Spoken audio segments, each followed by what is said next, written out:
İki yarımkürədə yerləşən materiklərin fərqli xüsusiyyətləri. Biz bilirik ki, iki yarımkürədə yerləşən cəmi iki materik var. Bunlar Şimali Amerika və Avstraliya materikləridir. Gəlin, Şimali Amerika və Avstraliyanın fərqli xüsusiyyətlərini müəyyən edək. 1. Qütb gecə və gündüzləri müşahidə olunur. Şimali Amerikada qütb gecə və gündüzləri müşahidə olunduğu halda Avstraliyada bu mümkün deyil. Deməli, birinci fərqli xüsusiyyətdir. 2. Sahillərini Sakit Okeanın suları yuyur.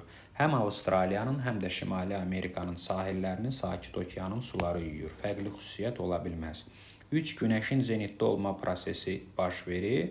Hər iki materikdə tropik işıqlanma qurşağı var. Deməli, hər ikisində günəşin zenitdə olma prosesi baş verir. Şimala doğru havanın orta illik temperaturu azalır. Şimala doğru havanın orta illik temperaturu azalır Şimali Amerikada, amma Avstraliyada şimala doğru, yəni ekvatora doğru havanın orta illik temperaturu artır. Deməli, 4 fərqli xüsusiyyətdir. 5. Ərazisində Alp qırışıqlığına aid dağlar yerləşir. Bu, Şimali Amerikaya xasdır. Kordilyerdə sahil silsiləsi Alp qırışıqlığına aid olan ərazidir. Lakin Avstraliyada qədim dağlar mövcuddur. Burada Alp qırışıqlığına aid olan ərazilər yoxdur. Deməli, 5 də fərqli xüsusiyyətdir. Tropik siklonların təsirinə məruz qalır. Hər iki materik tropik siklonların təsirinə məruz qalır. Bu halda cavabımız 1, 4, 5 C bəndidir. Xəritə sxemə əsasən orta illik yağıntıların daha çox düşdüyü əraziləri müəyyən edin. Bu ərazilərə xəritədən diqqətlə nəzər yetirək. Birinci ərazi Soyuq Kaliforniya cərəyanının təsiri altında ərazidir. Bura quraq iqlimin səciyyəvi olduğu yerdir. Yenə ikinci ərazi Mərkəzi Asiyadır. Burada da iqlim quraqdır. Altıncı ərazi isə Avstraliyanın qərbinə düşür. Ərazi quraqdır. Soyuq okean cərəyanı keçir sahildən. Digərlərinə baxaq. Üçüncü ərazi Amazon hövzəsinə düşür. Yəni Amazon hövzəsi rütubətli ərazidir. Yəni 3 rəqəmi ilə işarə eləyək. Bu hissə doğrudur. 4 Konqo hövzəsidir. Konkret Kamerun vulkanının yamaclarına düşür. Burada bol rütubət alır. 5-ci ərazi isə Cənub-Şərqi Asiya ilə Cənubi Asiyanın qovşağıdır. Ərazidə Çerapunji kimi bol rütubət düşən məntəqə mövcuddur. Deməli, cavabımız 3, 4, 5 D bəndidir. Siklon üçün xarakterik xüsusiyyətləri müəyyən edin. 1. Cənub yarımkürəsi üçün səciyyəvi deyil. Bu fikir səhvdir. Siklonlar həm şimal, həm cənub yarımkürələrində olur. 2. Mərkəzində yüksək təzyiq sahəsi mövcuddur. Bu, antisiklona aiddir, siklona aid deyil. 3. Şimal yarımkürəsində saat əqrəbinin hərəkətinin istiqamətinin əksinə əsir. Bəli, siklonlar şimal yarımkürəsində saat əqrəbinin hərəkətinin istiqamətinin əksində olur. Bu, xarakterik xüsusiyyətdir. 4. Buludluğu artırır, yağıntı düşür. Bəli, siklonlar buludluğu artırır və yağıntıların yağmasına səbəb olur. 5. Atmosferin qapalı alçaq təzyiq sahəsində əmələ gəlir. Bu fikir də doğrudur. Siklonlar atmosferin qapalı alçaq təzyiq sahəsində olur. Nəhayət, sonuncu mərkəzində sakit hava olur. Bu, antisiklona aiddir. Cavabımız bu halda 3, 4, 5 D bəndidir. Euler-Venn diaqramına əsasən uyğunluğu müəyyən edin. Biz Apalaç və Altay dağları üçün oxşar və fərqli xüsusiyyətləri müəyyənləşdirməliyik. 1. Təkrar qırışıqlığa məruz qalan yenidən törənmiş dağlardır. Bu, Altay dağları üçün xarakterikdir. Altay dağları Kaynazoyda təkrar qırışıqlığa məruz qalıb, eni ilə Sayan və Tianşan dağları kimi. 2. Şərq yamacları Atlantik okeanından gələn hava kütlələrinin təsiri ilə yayda bol yağıntı alır. Bu, Apalaç dağlarına aiddir ki, Apalaç dağlarına Atlantik okeanından yayda bol yağıntı gəlir. 3. Qədim dağlardır. Həm Apalaç, həm Altay dağları qədim dağlardır. 4. Kaledon Hersin dağ əmələ gəlmələrində yaranır. Bu dağların hər ikisi Kaledon Hersin dağ əmələ gəlmələrində yaranmışdır. Deməli, cavab birinciyə 2, ikinciyə 1, üçüncüyə 3, 4. Cavab B bəndidir. Hansı materiklərin ucqar şərq və qərb nöqtələri qərb yarımkürəsində yerləşir? Bu ümumilikdə qərb yarımkürəsində yerləşən materiklərə aiddir. Şübhəsiz ki, Şimali Amerikanın və Cənubi Amerikanın ucqar şərq və qərb nöqtələri qərb yarımkürəsində yerləşir. Eyni fikri biz Avrasiya üçün də deyə bilərik. Avrasiya materikinin böyük bir hissəsi şərq yarımkürəsində yerləşsə də, onun ucqar şərqi Dejnev burnu və ucqar qərbi Roka burnu yerləşir qərb yarımkürəsində. Odur ki, cavabımız A bəndi olacaq. Digərlərinə baxsaq, Afrika üçün bu fikri demək olmaz. Çünki Afrikanın ucqar şərq nöqtəsi Ras-Xafun şərq yarımkürəsindədir. Eyni zamanda Avstraliyanın ucqar şərqi də, qərbi də şərq yarımkürəsinə düşür. Yenə Afrika üçün bunu deyə bilməyəcək, Avstraliya üçün bunu deyə bilməyəcək. Cavab A bəndidir. Cədvələ əsasən doğru sıraları müəyyən edin. Biz cədvəldə verilmiş yaylalar üçün doğru əlamətləri müəyyən etməliyik. 1. Dekan yaylası. Mussonların təsirinə məruz qalır, platforma sahəsində yerləşir. Bu doğru sıradır. Dekan yaylası yerləşir Hindistan platformasında, eyni adlı Hindistan yarımadasında. Mussonların təsirinə məruz qalan ərazidir. Heç şübhəsiz, yayda bura Hind okeanından bol yağıntı gəlir. Deməli, birinci sıra doğru sıradır. 2. Meksika. Fəal vulkanizm var, geosinknalda yerləşir. Bəli, Meksika yaylasında fəal vulkanizm müşahidə olunur və ərazi Ant-Kordilyer geosinknalındadır. Bu sırada doğru sıradır. 3. Anadolu şimaldan və cənubdan qədim dağlarla əhatə olunub. Anadolu yaylası şimaldan və cənubdan dağlarla əhatə olunub, lakin bunlar qədim dağlar deyil, cavan, Pont və Tavr dağlarıdır. Fikir səhvdir. Ən uca zirvəsi Ağrı dağdır. Bəli, yaylanın şərqində ən uca zirvə Ağrı dağ hesab olunur. Lakin bu sıra səhv sıradır, çünki A səhvdir. 4. Braziliya Atlantik okeanından gələn hava kütlələrinin təsiri altındadır. Bəli, Braziliya yaylası Atlantik okeanından gələn hava kütlələrinin təsiri altındadır və burada filiz faydalı qazıntılar mövcuddur. Yazılıb ki, filiz faydalı qazıntılarla zəngindir. Deməli, 4-cü sırada doğru sıradır. Digər iki sıraya da baxaq. Orta Sibir barxanlar geniş yayılmışdır. Barxanlar eol proseslərinin aktiv olduğu ərazilərdə geniş yayılıb. Bura üçün xarakterikdir. Eyni zamanda vulkanik relyef formaları da üstünlük təşkil etmir. Nəhayət, sonuncu Qərbi Avstraliya arid denudasyon relyef formaları səciyyəvidir. Bəli, Qərbi Avstraliya üçün arid denudasyon relyef formaları səciyyəvidir. Lakin materikin ən uca zirvəsi Qərbi Avstraliyada yerləşmir. Avstraliyanın şərqindəki böyük su ayrıc dağlarda yerləşən Kostuşka zirvəsidir. B səhv olduğu üçün 6-cı sırada səhvdir. Cavabımız 1, 2, 4 E bəndidir. Xəritə sxemə əsasən yazı yaylası, Qusar maili düzənliyi və Bozdağ silsiləsini rəqəmlərlə müvafiq olaraq müəyyən et. Yazı yaylası yerləşir 3 rəqəmi ilə işarələnən ərazidə Həkəri və Bərgüşad çaylarının arasında. Qusar maili düzənliyi 1 rəqəmi ilə işarələnmiş ərazidə yerləşir. Bozdağ silsiləsi ilə Mingəçevir su anbarının alt hissəsində 6 rəqəmi ilə işarələnmiş ərazidə yerləşir. Deməli, cavabımız 3, 1, 6 E bəndidir. Rütubətlilik əmsalının daha kiçik olduğu ərazilər. 1. Qobi yaylası. Qobi yaylası Mərkəzi Asiyada kontinental ərazidə yerləşir. İqlim şəraitində deməli burada əmsal daha kiçikdir. 2. Konqo hövzəsi. Xeyr, Konqo hövzəsi Afrikanın mərkəzi hissəsində rütubətli hissədə yerləşir. 3. Orinoko ovalığı. Orinoko ovalığı da kifayət qədər rütubətli ərazidir. Mesopotamiya ovalığı. Mesopotamiya ovalığı Cənub-Qərbi Asiyada yerləşir. Ərazidə əmsal daha kiçikdir. 5. Almaniya-Polşa ovalığı. Almaniya-Polşa ovalığı Avropada yerləşir və rütubətlik əmsalı daha böyükdür burada. Nəhayət, sonuncu Əhəqqar yaylası. Əhəqqar yaylası Böyük Səhrada yerləşir. Əmsal burada çox kiçikdir. Cavabımız 1, 4, 6 E bəndidir. Yuxarıda verilmiş xətti miqyasa əsasən xəritədə 30 dərəcəlik şərq uzunluğu üzrə 5 dərəcə şimal enliyi və 5 dərəcə cənub enliyi arasındakı məsafənin neçə santimetr olduğunu hesablayın. 5 dərəcə şimal enliyi çəkirik. Ekvator xətti və 5 dərəcə cənub enliyi. Və 30 dərəcə şərq uzunluğu.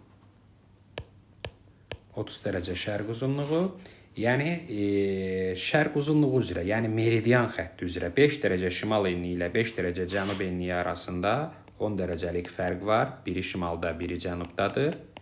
Biz 10 dərəcəni vururuq 1 dərəcəlik meridian qövsünün uzunluğu olan 111 kilometrə edir 1110 kilometr. 1110 kilometr həqiqi məsafədir. Xətti miqyasa baxırıq, kilometr işarələnib və 1 santimetrə 50 kilometr olduğu qeyd olunub.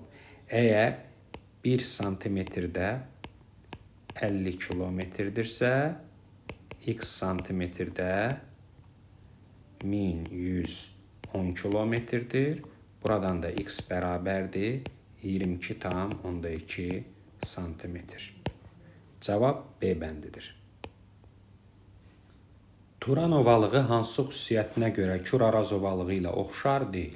A. Platformada yerləşir. Cavab məhz A bəndidir. Turan ovalığı Cavan Turan platformasında yerləşdiyi halda Kür-Araz ovalığı geosinklinalda sinklinal sahədə yerləşir. Cavab A bəndi olacaq. Digərlərinə baxaq. Neft və qaz ehtiyatları yayılmışdır. Hər ikisində yayılıb.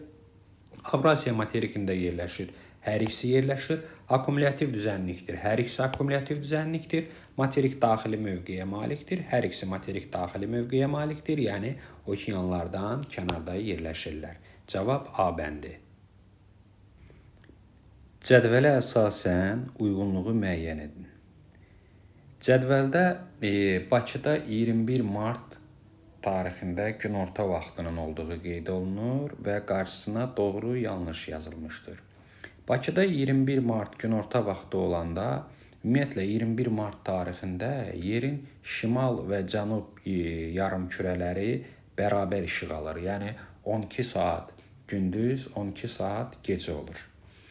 İndi isə gəlin ayrı-ayrı sıralara diqqət yetirək, hansının doğru, hansının yanlış olduğuna qərar verək. 1. 130 dərəcə qərb uzunluğunda gecə yarıdır. Bakı yerləşir 50 dərəcə şərq uzunluğunda. Bakının əks tərəfi 130 dərəcə qərb uzunluğundadır. Yəni 50-dir və 180 dərəcə fərq gedir çıxır 130 dərəcə qərb uzunluğunda. Əgər Bakıda 21 martda günorta vaxtıdırsa, 130 dərəcə qərb uzunluğunda gecə yarı olacaq. Çünki 12 saat fərq var. Qarşısına da doğru yazılıb. Bu elə doğrudur.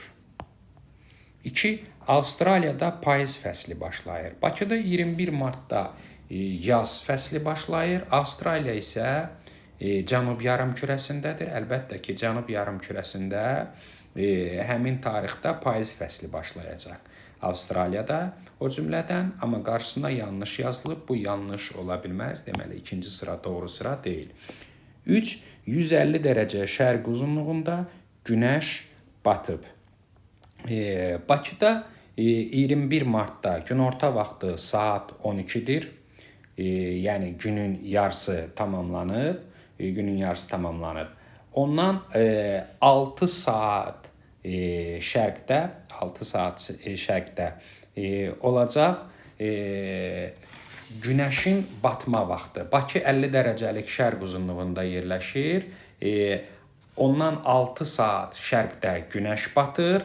6 saatımız da bizim bilirik ki 90 dərəcə eləyir. Deməli 140 dərəcə şərq uzunluğunda günəş batır. Burada isə 150 dərəcə şərq uzunluğunda günəş batıb yazılır. Bəli, günəş artıq Bakıda günorta olanda 150 dərəcə şərq uzunluğunda batmış vəziyyətdə olur. Qarşısına doğru yazılıb, bu doğrudur. 4. 50 dərəcə şərq uzunluğu meridianı boyu bütün nöqtələrdə gecə və gündüzün uzunluğu bərabərdir. Ümumiyyətlə, biz artıq qeyd etdik ki, 21 mart tarixində yerin şimal və cənub yarımkürələri bərabər işıqlanır. Bütün nöqtələrdə gecə-gündüzün uzunluğu bərabərdir, lakin qarşısına yanlış yazılıb, bu yanlış ola bilməz. 5. Şimal qütbünə günəş şüaları 23,5 dərəcə bucaq altında düşür. 21 martda günəş ekvator xətti üzərində zenitdədir. 23,5 vaxtı 23,5 dərəcə bucaq altında düşə bilir hara? Qütb dairələrinə düşür. Yəni həm şimal qütb dairəsinə, həm cənub qütb dairəsinə, şimal qütbünə və cənub qütbünə bu bucaq altında düşə bilməz. Qarşısına da yanlış yazılıb. Bəli, bu yanlışdır. Deməli 5 cavabdır. 6-cı coğrafi koordinatları 30 dərəcə şimal enliyi, 50 dərəcə şərq uzunluğu olan məntəqədə şaquli cismin kölgəsi cənub istiqamətə düşür. Yəni günorta vaxtı coğrafi koordinatları 30 dərəcə şimal enliyi ekvatordan şimaldadır. Günorta vaxtı şimal enliyində şaquli cismin kölgəsi cənuba düşmür, şimala düşür. Qarşısına doğru yazılıb, bu doğru ola bilməz. Cavabımız bu halda 1, 3, 5 B bəndidir. Mümkün buxarlanma 1200 mm, rütubətlik əmsalı 0,4 olarsa, orta illik yağıntıların miqdarını hesablayın. Biz bilirik ki, rütubətlik əmsalı orta illik yağıntının mümkün buxarlanmaya olan nisbətidir. Bu halda orta illik yağıntını tapmaq üçün biz 1200'ü vurmalıyıq 0,4'ə. Bu da edir 480 mm. Deməli, orta illik yağıntıların miqdarı 480 mm-dir. Cavab B bəndi. Doğru sıraları müəyyən edin. Biz küləklər və onlara xas olan əlamətlərin doğru sırasını tapmalıyıq. 1. Tornado tropik siklondur. Bəli, tornado küləkləri tropik siklonlar hesab olunur. 2. Tayfun Mərkəzi Asiyada əsən güclü küləkdir. Tayfunlar Mərkəzi Asiya üçün xarakterik olmayıb, Şərqi və Cənub-Şərqi Asiya üçün xarakterikdir. 3. Passat ekvatordan tropiklərə doğru əsir. Əksinə, passat küləkləri tropiklərdən ekvatora doğru əsən daimi küləklərdir. 4. Fön isti və quru küləklərdir. Fön küləkləri isti və quru küləklərdir. Əsasən dağlıq ərazilər üçün səciyyəvidir. 5. Sirokko İtaliya üçün səciyyəvidir. Bəli, Sirokko İtaliya üçün səciyyəvi olan yerli küləkdir. 6. Səmum daimi küləkdir. Xeyr, səmum küləkləri daimi küləklər hesab olunmur. Daimi küləklər rejiminə görə xarakterizə olunan küləklərdir. Bu küləklər qütb küləkləri, qərb küləkləri və passat küləkləridir. Cavab 1, 4, 5 D bəndidir. Aleut novu hansı tavaların konvergent sərhədində yerləşir? Yer qabığının geoloji quruluşu və faydalı qazıntılar xəritəsinə diqqətlə nəzər yetirsək, Aleut novunun Şimali Amerikanın şimal hissəsində eyni adlı Aleut adalarının kənarında olduğunu görərik. Bu hissə Şimali Amerika ilə Sakit Okean tavalarının konvergent zonası hesab olunur. Odur ki, cavab C bəndi olacaq. Buzlaq relyef formalarının yayıldığı silsilələr. Azərbaycanda buzlaq relyef formaları mütləq hündürlüyü daha çox olan dağ silsilələrində yayılmışdır. Odur ki, test tapşırığımın doğru cavabı C bəndidir. Murovdağ və Zəngəzur silsilələrində buzlaq relyef formaları yayılmışdır. Digər cavablara baxsaq, yan silsilədə buzlaq relyef formalarına rast gəlinsə də bura var da bu yoxdur. Eyni zamanda Peştəsər və Qarabağ silsilələrində buzlaq relyef formaları yayılmayıb. Yenə Dərələyəzdə və Ləngəbizdə yoxdur. Talışda buzlaq relyef formaları yoxdur. Cavab C bəndi. Su erozyon və akumulyativ relyef formalarını müəyyən edin. Test tapşırığının doğru cavabı B bəndi gətirmə konuslarıdır. Digər bəndlərə baxsaq, Təknəvari dərələr, bunlar buzlaq mənşəli relyef formalarıdır. Badlandlər və gilli karslar, bunlar denudasyon relyef formalarıdır. Stratovulkanlar isə adından görüldüyü kimi vulkanik relyef formalarındandır. Aşağıdakı əlamətlər hansı əraziyə aiddir? Kordilyer dağlarının mərkəzi hissəsində yerləşir. Əhatə olunduğu dağlar rütubətli hava kütlələrinin qarşısını kəsərək onu əraziyə buraxmır. İqlim quraq olduğundan bitki örtüyü kasıbdır. Burada söhbət böyük hövzədən gedir. Digərlərinə gəldikdə isə Lavrentiya yüksəkliyi Kordilyer dağlarının mərkəzi hissəsində yerləşə bilməz. Amerikanın şərqindədir. Meksika sahili ovalıq yenə ovalıqdır, yəni dağlarla əhatə olunmur. Mərkəzi düzənliklər, yəni iqlim quraq deyil bu hissədə, həm də Kordilyer dağları mərkəzi hissəsində yerləşə bilməz. Yenə Mississippi ovalığı Amerikanın mərkəzi hissəsindədir, yəni Kordilyer dağlarında yerləşmir. Cavab E bəndi. Mehmana və Filizçay yataqları üçün ümumi əlamət. Test tapşırığının doğru cavabı A bəndidir. Belə ki, həm mehmana, həm Filizçay polimetal yatağıdır. B. Digər bəndlərə də baxaq. B. Kiçik Qafqaz tektonik qalxmasında yerləşir. Bu Filizçaya aid deyil. Qeyri-filiz faydalı qazıntı yatağıdır. Biz artıq qeyd etdik ki, bu yataqlar filiz faydalı qazıntı yatağıdır. D. Qarabağ silsiləsində yerləşir. Filizçay ümumiyyətlə Kiçik Qafqazda deyil, Böyük Qafqazdadır. E. Vulkanogen çökmə suxurlarının geniş yayıldığı ərazidə yerləşir. Bu Filizçay üçün uyğun ola bilməz. Böyük Qafqazda vulkanogen çökmə suxurlar geniş yayıla bilməz. Cavabın A bəndi olması öz təsdiqini tapdı. Doğru fikri müəyyən edin. Baş Qafqaz silsiləsi Babadağdan cənub-şərqə doğru tədricən yüksəlir. Əksinə, Baş Qafqaz silsiləsi Babadağdan cənub-şərqə doğru tədricən alçalır. B. Talış dağlarının ən yüksək zirvəsi Brovar silsiləsində yerləşir. Xeyr, Talış dağlarının ən yüksək zirvəsi Kömürgöy zirvəsi elə Talış silsiləsində yerləşir. C. Gəyən və İncə düzləri Naxçıvanın Arazboyu düzənliklərinə aiddir. Xeyr, Gəyən və İncə düzləri Naxçıvanın Arazboyu düzənliklərinə aid olmayıb, aşağı Araz çökəkliyinə aiddir. D. Böyük Qafqaz dağları Kiçik Qafqaza nisbətən daha az parçalanmışdır. Xeyr, Böyük Qafqaz dağları əksinə Kiçik Qafqaza nisbətən daha çox parçalanmışdır. Nəhayət E. Zəfər zirvəsi Baş Qafqaz silsiləsində yerləşir. Bu doğru cavabdır. Zəfər zirvəsi doğrudan da Baş Qafqaz silsiləsində yerləşir. Cavab E bəndi.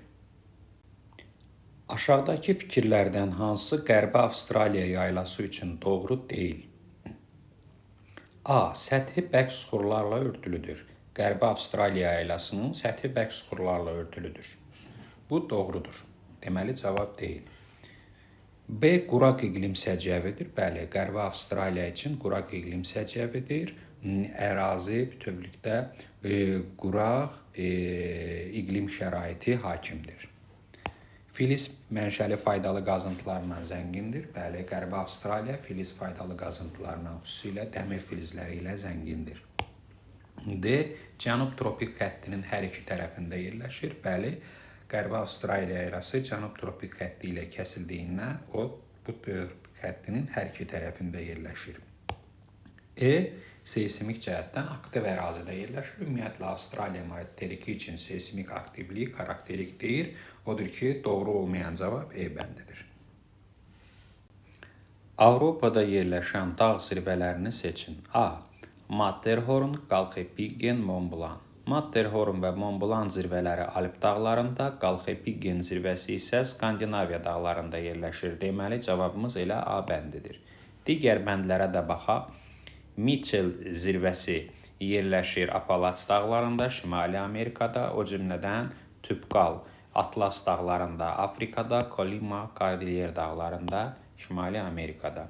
Şasta yerləşir Şimali Amerikada, İlyampol Cənubi Amerikada, Kongur Asiyada, Pamir dağlarında. D. Mont Blanc'ı çıxırıq. Mitchell artıq qeyd etdik ki, Apalaçda, Kolima vulkanı Kordilyer dağlarında, Şimali Amerikada. Matterhorn'da çıxırıq. Kongur qeyd etdik ki, Asiyada, Şasta, Şimali Amerikada. Cavab A bəndi. Qviana yaylası üçün səciyyəvi deyil. Biz bilirik ki, Qviana yaylası Cənubi Amerikada, Venezuela ərazisində yerləşir. İndi isə gəlin bu yayla üçün səciyyəvi olmayan əlaməti müəyyən edək. A. Tepuylar yaranmışdır. Tepuylar masaya bənzər dağlardır, elə məhz Qviana yaylası üçün səciyyəvidir.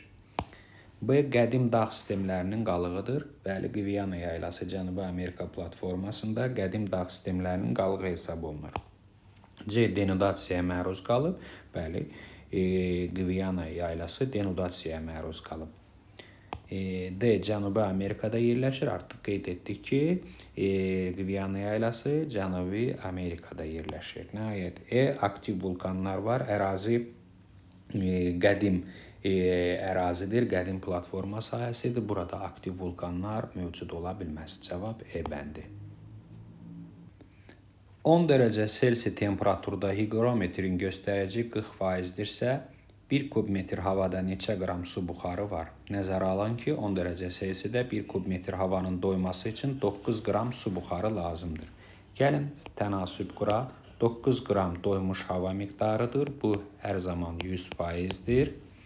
X qramımız isə 40%dir. Buradan da X bərabərdir 3,6 qram. Deməli, mütləq rütubətlik 3,6 qramdır. Dağın ətəyində atmosfer təzyiqi 730 mm, zirvəsində isə 530 mm civə sütunudur. Zirvədə havanın temperaturu müsbət 5 dərəcə Selsi olarsa, ətəkdə temperatur nə qədərdir? Əvvəlcə gəlin, dağın ətəyi ilə zirvəsi arasındakı təzyiq fərqini hesablayaq. Biz 730-dan 530-u çıxsa, bu fərqin 200 mm civə sütunu olduğunu taparıq. 200 mm civə sütunu biz bilirik ki, hündürlük olaraq 2000 metrə bərabərdir. Deməli, dağın ətəyi ilə zirvəsi arasındakı hündürlük fərqi 2000 metrdir. Ətəyində temperatur 5 dərəcə, zirvəsində temperatur 5 dərəcədir, ətəyində tapmalıyıq. Əgər 1000 metrdə temperatur 6 dərəcə Selsi dəyişirsə, 2000 metrdə X olacaq. Buradan da X bərabərdir 12 dərəcə Selsi. Deməli, zirvə ilə ətək arasında 12 dərəcə Selsi fərq var. Ətəkdə tapmaq üçün zirvədə 5-dirsə, ətəkdə ondan 12 dərəcə Selsi çox olacaq. Biz 5-in üstünə 12 gəlsək, edəcək 17 dərəcə Selsi. Deməli, ətəkdəki temperatur 17 dərəcə Selsidir. Doğru olmayan ifadələri müəyyən edin. 1. Buludlu havada sutkalıq temperatur amplitudu daha kiçik olur. Bəli, buludlu havada sutkalıq temperatur amplitudu daha kiçik olur, buludsuz havada isə daha böyük olur. Bu fikir doğru fikirdir, cavab ola bilməz. 2. Havanın temperaturu ilə mümkün buxarlanma düz mütənasibdir. Bəli, düz mütənasibliyi var. Temperatur artdıqca mümkün buxarlanmanın qiyməti də artır. 3. Qütb enliklərində səthin albedosu çox zəifdir. Əksinə, qütb enliklərində parlaq səth olduğu üçün, qar və buzlar çox olduğu üçün səthin albedosu böyük olur. Odur ki, bu doğru olmayan ifadə kimi seçilir. 4. Antisiklonun mərkəzində alçaq atmosfer təzyiqi yaranır. Əksinə, antisiklonun mərkəzində yüksək atmosfer təzyiqi yaranır. Bu fikir də doğru deyil. 5. Udulan radiasiyanın miqdarı səth örtüyünün xarakterindən asılıdır. Bəli, udulan radiasiyanın miqdarı səth örtüyünün xarakterindən asılıdır. Fikir doğrudur. Nəhayət, sonuncu materiklərin daxilinə doğru iqlimin kontinentallığı azalır. Əksinə, materiklərin daxilinə doğru iqlimin kontinentallığı artır. Doğru ifadə deyil. Cavabımız 3, 4, 6-dır. Şimal tropiki xətti ilə kəsişən materiklərə aid ümumi xüsusiyyətlər. Biz bilirik ki, şimal tropiki xətti ilə Şimali Amerika, Afrika və Avrasiya materikləri kəsişir. İndi isə gəlin bu 3 materikə aid olan ümumi xüsusiyyətləri müəyyən edək. 1. Mezozoy qırışıqlığına aid ərazilər mövcud deyil. Afrikadan fərqli olaraq Avrasiyada və Şimali Amerikada Mezozoy qırışıqlığına aid olan ərazilər var. Deməli, bu ümumi xüsusiyyət deyil. Ki, passat küləklərinin təsirinə məruz qalır. Hər 3 materik passat küləklərinin təsirinə məruz qalır. 3 fəaliyyətdə olan vulkanlar var. Həm Şimali Amerikada Kordilyer dağlarında, həm Afrikada, Şərqi Afrika yaylasında, eyni zamanda Afrikanın mərkəzi hissəsində Kamerun kimi, Avrasiyada isə Cənub-Şərqi Asiyada, Kamçatkada, Avropada fəaliyyətdə olan vulkanlar mövcuddur. Ümumi xüsusiyyətdir. 4 neft və təbii qaz yataqları yayılmışdır. Şübhəsiz ki, hər 3 materikdə zəngin neft və təbii qaz yataqları yayılıb. 5 3 yarımkürədə yerləşir. Afrika 4, Avrasiya 3, Şimali Amerikada 2 yarımkürədə yerləşir. Ümumi xüsusiyyət deyir. Ekvator xətti ilə kəsişir. Afrika ekvator xətti ilə kəsişdiyi halda Şimali Amerika və Avrasiya ekvator xətti ilə kəsişmir. Deməli, cavabımız 2, 3, 4 olacaq. Uyğunluğu müəyyən edin. 1. Kondensasiya nəticəsində yaranır, 2. Sublimasiya nəticəsində yaranır. Kondensasiya nəticəsində yaranır A. Yağış, Ş. Sublimasiya nəticəsində isə B. Dolu, C. Qar, D. Qrov. Deməli, 1-ə A, E, 2-yə B, C, D.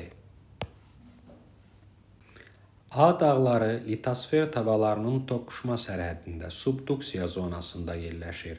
Bu dağlar zəlzələlərin tez-tez baş verməsi və vulkanların püskürməsi ilə fərqlənir. Ekvator xətti ilə kəsişən A dağlarında mütləq hündürlüyü 6000 metrdən çox olan zirvələr var. Bu dağlarda nəhəng mis qurşağı yerləşir. A dağlarının meridional istiqamətdə yerləşməsi aid olduğu materikin iqliminə böyük təsir göstərir. A dağlarının adını və bu dağların yerləşdiyi materiki yazın. Mətndən aydındır ki, burada söhbət Ant dağlarından gedir. Ant dağları subduksiya zonasında yerləşir, ekvator xəttindən kəsişir. Cavan dağlar olduğu üçün tez-tez zəlzələlər və vulkanlar baş verir. Bu dağlarda da nəhəng mis qurşağı yerləşir. Mis qurşağı əsasən Çili və Peru dövlətlərinin ərazisinə uyğun gəlir. Deməli, birinci hissəyə Ant yazmalıyıq. Şübhəsiz ki, Ant dağları da yerləşəcək Cənubi Amerika materikində. A dağlarının yerləşdiyi materik ərazisinə yağıntıların düşməsinə hansı okeanın rolunun daha böyük olduğunu və materikdə ən quraq ərazinin adını yazın. Ant dağları yerləşir Cənubi Amerika materikinin qərb hissəsində və bu dağlara materikdə iqlim ayrıcısı kimi baxılır. Çünki Ant dağlarının hündür olması Sakit okeandan gələn hava kütlələrinin təsirini, materikə təsirini azaldır. Atlantik okeanının isə materikə təsiri olduqca böyükdür. Qarşısını kəsən hündür dağ sistemlərinin olmamasına görə Atlantik okeanından rütubətli hava kütlələri materikə nüfuz edir. Odur ki, birinci hissəyə Atlantik yazaq.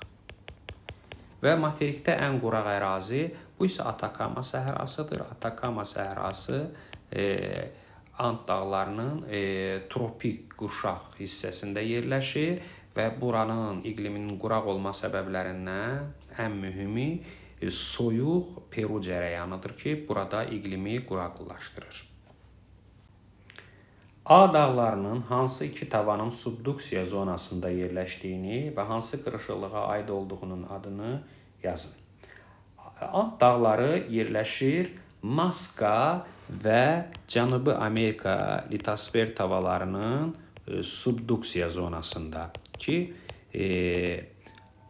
burada Naska tavası daha yumşaq olduğu üçün gömülür Cənubi Amerika tavasının altına. Sahildə dərin novlar yaranır, Peru, Çili novları və materikdə isə Ant dağları. Və hansı qırışıqlığa aiddir? Ant dağları cavan Alp qırışıqlığına aid olan dağlardır ki, mətndə də qeyd olunur ki, burada tez-tez zəlzələlər baş verir və vulkanlar püskürür.